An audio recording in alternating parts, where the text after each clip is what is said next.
नमस्कार विद्यार्थी मित्रांनो, स्वागत आहे तुमचं सर्वांचं नर्सिंग ट्युटोरियल आपल्या या चॅनलवरती. तर आज आपण बघणार आहोत कम्युनिटी हेल्थ नर्सिंग हा सब्जेक्ट ANM फर्स्ट इयरला आणि GNM फर्स्ट इयरला दोन्ही कोर्ससाठी आहे. आणि हेच एकच क्वेश्चन पेपर असते. सब्जेक्ट पण एकच आहे, टॉपिक पण त्याच्यामध्ये तेवढे तेच सेम आहे आणि सिलेबस पण सेम आहे. त्यामुळे तुम्ही म्हणसाल ही GNMची क्वेश्चन पेपर आहे का ANMची आहे, असं काहीच विचार करायचा नाही. फक्त आपल्याला सिलेबसशी घेणे आहे आणि IMP क्वेश्चन पण तेच रिपीट होतात दोन्ही एक्झाममध्ये. तर कोणीही स्ट्रेस घ्यायचा नाही आहे. आपण यापूर्वी भरपूर व्हिडिओ अपलोड केलेले, ते पण बघायचे, हे पण बघायचे. व्हिडिओ कोणी स्किप करायचा नाही. आता फक्त 10 दिवस तुमच्या हातामध्ये आहे, तर सर्वांनी व्यवस्थित अभ्यास करायचा, चांगले मार्क्स घ्यायचे. तर चला आपण सुरुवात करूया. आज आपण सर्व क्वेश्चन पेपर बघणार आहोत, एकदम हळू पद्धतीने बघणार आहे आणि थोडे दिवस तुमच्याकडे राहिलेले पासिंगसाठी खूप गरजेचे आहे. तर चला सुरुवात करूया. प्रश्न पहिला, रिकाम्या जागा बघून घ्या आधी. उपकेंद्राची लोकसंख्या किती असते? 5000 असते. आरोग्यप्रमाणे निर्धारके डिटर्मिनंट्स वरीलपैकी सर्व. तर याच्यामध्ये आपण ऑप्शन घेतलेलं नाही आहे, परंतु तुम्हाला अजून एक ट्रिकी क्वेश्चन सांगते. जेव्हा तुम्हाला आपल्याला रिकाम्या जागा विचारली जाते आणि वरती असतं 2-3 ऑप्शन दिलेले असते, खाली असतं वरीलपैकी सर्व. तर ह्या क्वेश्चनचा आन्सर 95% चान्सेस असतात का वरीलपैकी सर्व, ऑल ऑफ अबो हे असू शकतं. त्यामुळे ते करायचं आहे बघा. दोन्ही क्वेश्चनचे आन्सर तेच आहे. त्यानंतर जागतिक परिचर्या दिन हा कधी असतो? तर 12 मे. हे कोणाला सांगायचं काम नाही आहे किंवा पाठांतर पण करायची गरज नाही, आपल्या सर्वांना माहीत असतं. त्याच्यामध्ये नंतर येतं खालीलपैकी कोणता हा संसर्गजन्य रोग नाही? तर कोणता आहे? पोलिओ हा संसर्गजन्य रोग नाही आहे. त्याच्यानंतर जोड्या जुळवा बघा. सर्वांनी मी काय करणार आहे, तुम्हाला सर्व MCQ, सर्व जोड्या आणि सर्व टिपा वगैरे किंवा फरक स्पष्ट करा, जे असेल ते एका वेगळ्या पद्धती म्हणजे एकदाच तुम्हाला एका व्हिडिओमध्ये कव्हर करण्याचा प्रयत्न करेन. परंतु आता आज बघू मला किती प्रतिसाद देता तुम्ही व्हिडिओला, काय करता. चांगला प्रतिसाद आला तर आपण रेग्युलर व्हिडिओ सिरीज चालू करणार आहे 8 दिवसाची, आणि 8 दिवसात तुमचं संपूर्ण कव्हर 80+ मार्क आले पाहिजे असा सिलेबस तुम्हाला IMP क्वेश्चन किंवा तुमचे जे डाऊट क्लिअर करायचा प्रयत्न करणार आहे. त्याच्यामध्ये बघू शकता डेंग्यूचं काय, एडिस इजिप्टास, समुपदेशन, सर्वांना समस्या सोडवण्याचा अधिकार आहे. त्याच्यानंतर इथं समुपदेशन आलं का समस्या सोडवणे हाच लक्षात ठेवायचं. ग्रामपंचायत, पंचायत राज, लग्नाची पद्धती तर बहुपत्नी विवाह आलं लग्नाची पद्धत. NGO तर आपलं जागतिक आरोग्य संघटना. तर खूप सोप्या पद्धतीची क्वेश्चन पेपर विचारली जाते, एवढं अवघड नाही आहे. थोडा जरी अभ्यास केला फर्स्ट इयरच्या विद्यार्थ्यांसाठी, ANM GNM दोन्ही पण सर्वांना माहीत राहतं, एक्झामिनरला माहीत राहतं. तुम्ही नॉन मेडिकल बॅकग्राऊंडपासून आलेला असाल किंवा एवढं माहीत नसतं आपल्याला, तर त्यामुळे तुम्ही थोडंफार मनाची भाषा वापरली किंवा नसलं ॲज इट इज पार्ट, तर थोडं मनाने जरा लिहिलं तरी मार्क भेटून जातात. त्यामुळे लिहायचे क्वेश्चन पेपर सर्व अटेंड करायचे, सर्व क्वेश्चन आन्सर शीटमध्ये. तर त्यानंतर समुपदेशन फक्त एका व्यक्तीशी करावे, समूहाशी करू नये. तर हे चूक आहे, कारण का आपण समुपदेशन समूहाला पण देऊ शकतो आणि पर्टिक्युलर एका माणसाला पण देऊ शकतो. त्यामुळे हे चूक आहे. भाषा हे आरोग्याबाबतच्या संवादात अडथळा ठरू शकतात. तर आरोग्याबाबतच्या ज्यामध्ये अडथळा ठरू शकतात का? हो, कारण आता मी मराठी बोलते, तुम्हाला हिंदी समजती, तर आपल्यामध्ये होणार आहे का कम्युनिकेशन चांगलं? तर नाही होणार आहे. त्यानंतर विवाह कायद्यानुसार मुलाचे वय हे 21 असावे, बरोबर आहे. त्यानंतर ग्रामीण भागात कीर्तनाच्या माध्यमातून आरोग्य शिक्षण देतात, तर देतात. ग्रामीण भागामध्ये कीर्तन होतात. आता तुम्ही मोठ्या कीर्तनकाराचे नाव ऐकलेले असेल, इंदुरीकर महाराज सर्वात जास्त सगळ्यांनी ऐकलेले, असं कोणीच नाही त्यांचं नाव ऐकलेलं नाही. तर त्यांच्यापासून आपल्याला काय, ते जी रिॲलिटी ते सांगतात, कधी चुकीचं सांगतात कधी बरोबर, पण त्याच्यामध्ये काय होतं, त्या माध्यमातून आरोग्य शिक्षण आपल्याला मिळतं थोड्याफार प्रमाणामध्ये.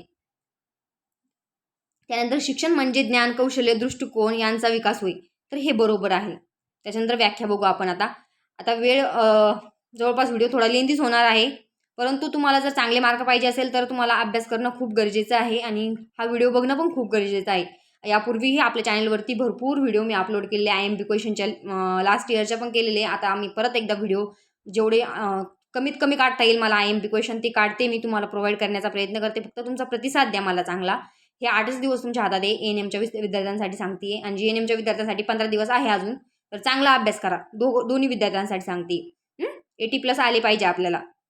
आता नैतिकता म्हणजे इथिक्स. तर काय याच्यामध्ये समाजात परिचारिकेने काय करावे, काय करू नये याबाबत आपले वर्तन, यालाच आपण नैतिकता असे म्हणतो. खूप सोप्या पद्धतीच्या डेफिनेशन मी तुम्हाला इथे देते. त्यानंतर आरोग्याची व्याख्या कोणालाही सांगायची गरज नाही, सर्वांचे पाठ असायला पाहिजे. नसेल पाठ तर ही बघा. आरोग्य म्हणजे ही अशी अवस्था ज्यामध्ये व्यक्ती रोग्य किंवा अपंगत्व यापासून मुक्त असेलच.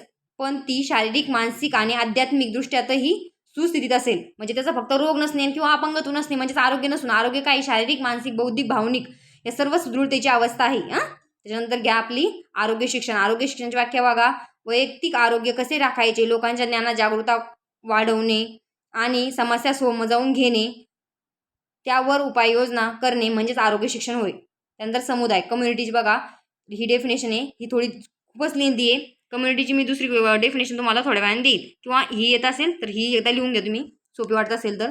ही थोडी लेंदी वाटते मला, मी दुसरी एखादी शोधून तुम्हाला प्रोव्हाइड करण्याचा प्रयत्न करते. सध्याची स्क्रीनशॉट मारून घ्या. त्यानंतर येत आपला चालीरीती. चालीरीतीमध्ये बघा, चालीरीती म्हणजे ही एक कल्पना, वर्तन, रीतिरिवाज आणि यांचे समूह आहे जे लोक आपल्या दैनंदिन जीवनामध्ये पार पाडतात. चालीरीती म्हणजेच अशी कल्पना, चालीरीती म्हणजे काय आहे, अशी कल्पना किंवा वर्तन आहे आपलं, याचे समूह आहे, चालीरीतीचे समूह आहे जे लोक आपल्या दैनंदिन जीवनामध्ये पार पाडतात. चालीरीती म्हणजे आपल्याला लक्षात घ्या तुम्ही, कारण आपला सण साजरी करण्याची पद्धत म्हणा, असं तुम्ही टाकू शकता. मनाने पण लिहिलं तरी काही हरकत नाही. डेफिनेशन खूप सोपे आहे.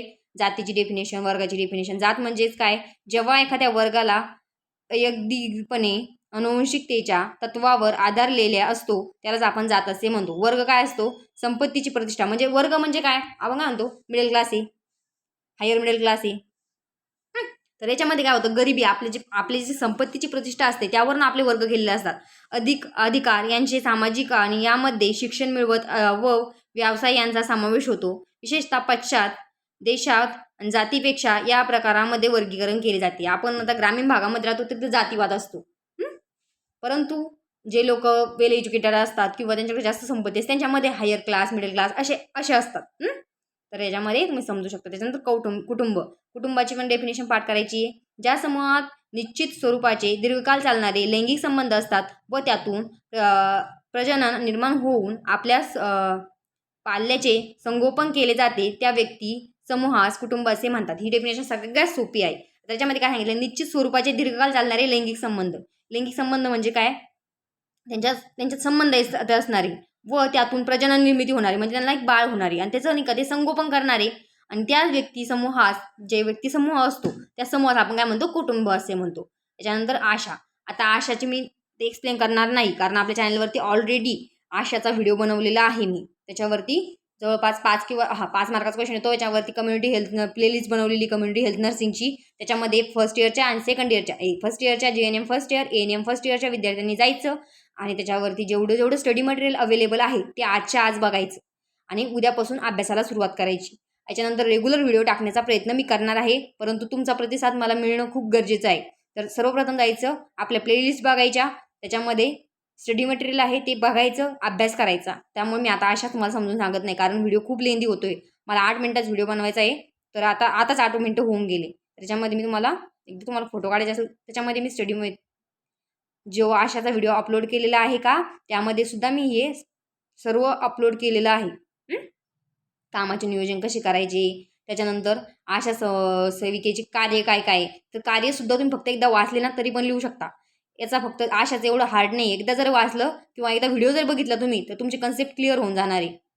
आणि जर तरी समजलं नाही तरी कमेंट करा, मला आशा समजलेलं नाही, मी परत एकदा तुम्हाला व्हिडिओ बनवून टाकण्याचा प्रयत्न. त्याच्यामध्ये पूरक आहार टाकायचा आणि जे त्याचे कार्य आहे का त्याला एक्सप्लेन करायचं थोडं तुमच्या भाषेमध्ये, म्हणजे जेणेकरून एक्झामिनरला वाटतं काही मुलांनी खरंच लिहिलेलं. त्यानंतर अंगणवाडी पण खूप वेळा विचारली गेलेली, खूप इम्पॉर्टंट क्वेश्चन आहे, तर हा सर्वांनी करायचा आहे. ग्रामीण भागामध्ये अंगण परिसरामध्ये चालवली जाणारी माहिती केंद्र किंवा ज्यामध्ये आपण पाल्यांना संस्कार देतो किंवा काहीतरी शिक्षण शिकवतो, यालाच आपण अंगणवाडी असे म्हणतो. यामध्ये महिला आणि बालकांच्या सर्वांगीण विकासावर भर दिला जातो. महिलांचा पण, कारण ANC पण त्यांच्याकडे असतात ना, त्यामुळे बाळाचा पण सर्वांगीण विकासावर भर दिला जातो.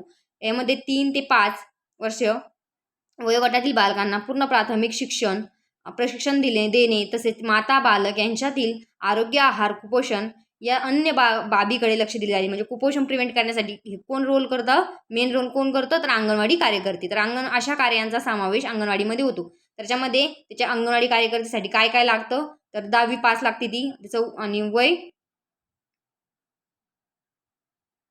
45 वर्षाच्या आत पाहिजे तिचं वय. त्यानंतर एकात्मिक बालविकास योजना, एकात्मिक बालविकास थ्रूच आपल्याला आपल्या अंगणवाडीचं मूल्य हे केलं असतं. त्याच्यानंतर 1000 लोकसंख्येसाठी एक अंगणवाडी कार्यकर्ती एक अंगणवाडी असते आणि 700 लोकसंख्येसाठी दुर्गम भागामध्ये एक मिनी अंगणवाडी असते.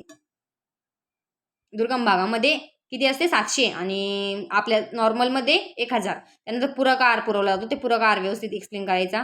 पूरक आहार म्हणजे लहान मुलांना मातांना पूरक आहार देणे अंगणवाडी कार्यकर्ते महत्त्वाची जबाबदारी आहे. त्याच्यानंतर गहू आंचलेला आहार देणे, उदाहरणार्थ दलिया ते असं. उपचार पद्धत संदर्भ सेवा